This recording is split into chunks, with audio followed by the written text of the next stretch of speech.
رمضان ته بیا رمضان ځکه ویل کېږي چې په دې سره د انسان هغه ګناهونه سوځي، نو ځکه ورته رمضان ویل کېږي.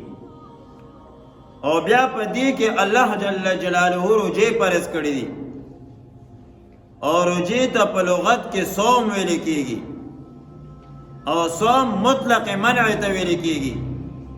لکه آلتا مریم بی بی وائی انی نظرت للرحمن صوما، ما نظر منلی د رحمان ذات د پاره صومن د صوم. صوم مطلقی منع کېدلو ته ویل کېږي. آلتا وی چې فلن اکلم اليوم انسیا، زه انسان سره به خبرې نه کوم، نو د خبرو نه بندېدلو تم صوم ویل کېږي. نو صوم مطلق بندېدلو ته ویل کېږي چې انسان بند شي، کو د خوراک نه بند شو، کو د اسکاک نه بند شو، کو د خبرو نه بند شو، بس بندش ته ویل کېږي. او په اصطلاح کې صوم